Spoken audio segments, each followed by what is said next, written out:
Hello everyone, कैसे हैं आप सब। तो आज एक नई क्लास में आप सभी बच्चों का एक बार फिर से बहुत बहुत स्वागत है। तो बच्चों, जैसा कि आपको पता है सेकेंड ग्रेड की एसएसटी जो है उसमें हम इकोनॉमिक्स का पार्ट कवर कर रहे हैं। काफ़ी सारे लेक्चर्स हम उसमें कवर कर चुके हैं। आज मैं आपको जो पढ़ाने जा रही हूँ वो पढ़ाने जा रही हूँ केंद्रीय सरकार के विभिन्न बजट घाटे। ठीक है, तो देखिए बच्चों, आप जानते हैं कि सरकार बजट बनाती है ना। तो सरकार जब बजट बनाती है तो उसमें आय व्यय दोनों का ब्यौरा होता है। ठीक है, तो आय व्यय का जब ब्यौरा होता है तो आय व्यय में भी बहुत सारे जो फैक्टर्स होते हैं वो इंक्लूड किए जाते हैं। जैसे राजस्व प्राप्तियाँ हो गई, राजस्व व्यय हो गया, पूंजी प्राप्तियाँ हो गई, पूंजी व्यय हो गया।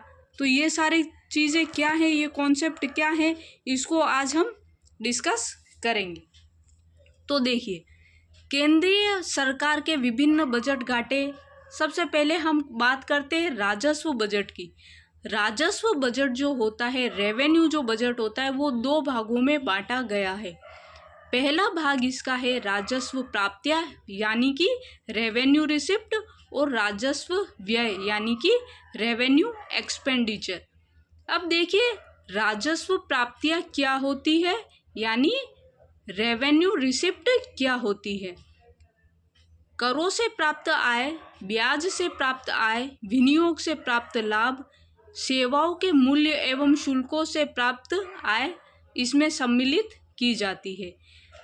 यानी कि इन शॉर्ट अगर मैं आपको कहूँ तो सरकार को जो भी रेवेन्यू प्राप्त हो रही है वो सारी रेवेन्यू किस में आएगी, राजस्व प्राप्तियों में आएगी। चाहे वो करों से प्राप्त हो, चाहे वो ब्याज से प्राप्त हो, चाहे वो इन्वेस्टमेंट से प्राप्त हो, चाहे वो शुल्क से प्राप्त हो, चाहे या सेवाओं का कोई मूल्य से प्राप्त हो, है ना।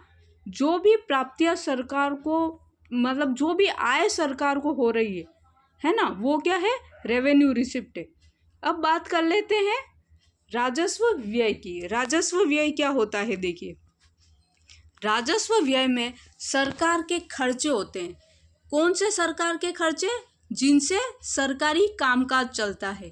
ठीक है, अब उसमें क्या आ गया, कर्मचारियों के वेतन भुगतान, ब्याज भुगतान की राशि, सरकारी सेवा जो जनता को उपलब्ध होती है वह राशि, किसी प्रकार की संपत्ति या पूंजी निर्माण इसमें नहीं होता।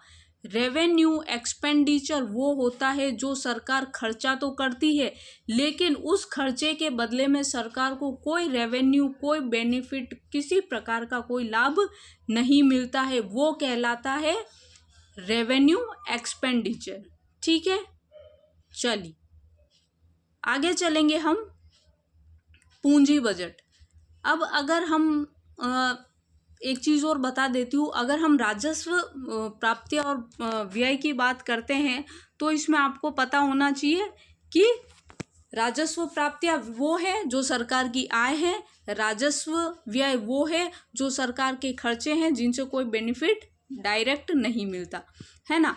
पूंजी बजट की बात करें तो पूंजी का मतलब ही होता है जहाँ से बेनिफिट मिल रहा है। ठीक है, अब इसके भी दो भाग हैं। देखिए कौन कौन से भाग है, एक है पूंजीगत प्राप्तियां, एक है पूंजीगत व्यय। सेम उसी कॉन्सेप्ट पे है, थोड़ा सा चेंज है। पूंजीगत प्राप्तियां क्या होती है, देखिए, कैपिटल रिसिप्ट क्या होती है, सरकार द्वारा प्राप्त ऋण, यानी कि जो हमारी सरकार है, ठीक है, किसी भी देश की, मान लीजिए भारत की सरकार है, भारत की सरकार को किसी अन्य देश से कोई ऋण मिला है, ठीक है, कोई संस्था से ऋण मिला है, तो वो एक बहुत बड़ा अमाउंट होता है। आरबीआई जो है उससे ऋण मिला है, या और कोई संस्था है देश की, उनसे ऋण मिला है, तो ये सब क्या है, पूंजीगत प्राप्तियां है, यानी कि सरकार की इनकम है। ये भी इनकम है लेकिन कैपिटल फॉर्मेशन के लिए है। ठीक है, चलिए अब क्या है, अब बात कर लेते हैं हम पूंजीगत व्यय की। पूंजीगत व्यय क्या होता है, पूंजी निर्माण कार्यों पर किए जाने वाला व्यय। पूंजी निर्माण के जो कार्य हैं, क्या क्या कार्य हैं, देखिए, भूमि विकास पर व्यय, ठीक है, सरकार ने भूमि विकास कराया, मान लीजिए रोड बनवाई, ठीक है, भवन निर्माण कराए, जो मशीनें हैं, पुर्जे हैं, उन पे व्यय किया, उनकी घिसावट को ठीक कराया, पुल बनवाई, सड़कें बनवाए, बांध बनवाए। ये सारी चीज़ें क्या हैं? ये कैपिटल एक्सपेंडिचर है। यानी कि ये कैपिटल एक्सपेंडिचर क्यों है? क्योंकि इस पे जो सरकार इन्वेस्ट करती है उससे सरकार को क्या होता है? रेवेन्यू मिलता है, ठीक है ना। सरकार को कैपिटल एक्सपेंडिचर से क्या मिलता है? व्यय मिलता है। और ये जो व्यय किया जाता है, ये व्यय किया जाता है देश के विकास के लिए और पूंजी निर्माण के लिए। क्लियर है? अब जब हम बजट घाटों की बात करेंगे या सरकार द्वारा जितने भी घाटे हैं, केंद्रीय सरकार के जितने भी बजट घाटे हैं उनकी हम बात करेंगे, तो उनमें दो ही चीज़ें आपकी आएगी। एक revenue receipt, revenue expenditure, capital receipt और कैपिटल एक्सपेंडिचर। तो इसीलिए मैंने आपको पहले ये समझा दिया है कि ये सारे कॉन्सेप्ट क्या होते हैं। उसके बाद अगर हम टर्म की बात करें, जैसे बजट घाटा, बजट में क्या होता है? समस्त आय व्यय का ब्यौरा होता है। तो बजट घाटे में होंगी समस्त प्राप्तियां, टोटल रिसिप्ट और टोटल एक्सपेंडिचर, जिसमें क्या इंक्लूड हो जाएगा? रेवेन्यू रिसिप्ट और revenue expenditure plus capital receipt और कैपिटल एक्सपेंडिचर, यानी राजस्व प्राप्ति व्यय और राजस्व पूंजी व्यय दोनों इसमें इंक्लूड होंगे।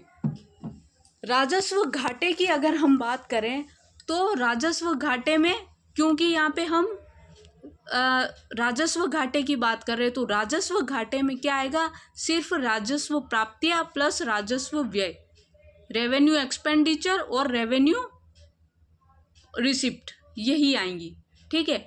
मौद्रीकृत घाटे की हम बात करें, मॉनेटरी डेफिसिट, वो क्या होगा?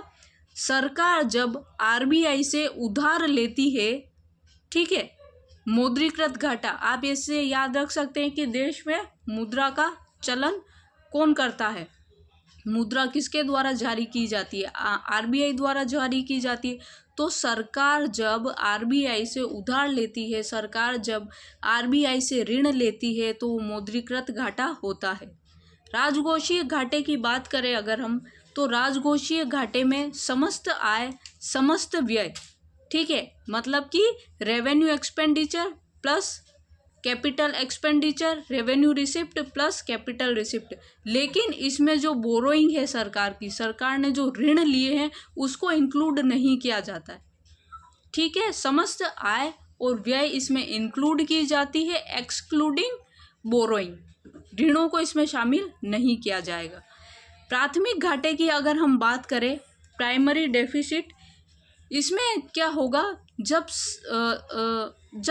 राजकोषीय घाटे में ब्याज अदायगियों को, यानी जब सरकार राजकोषीय घाटे में ब्याज को जो घटा देती है, मतलब सरकार जब ब्याज चुका देती है, राजकोषीय घाटा जो भी सरकार को मिला उसमें से ब्याज को घटा दिया जाता है, तो वो होता है प्राथमिक घाटा।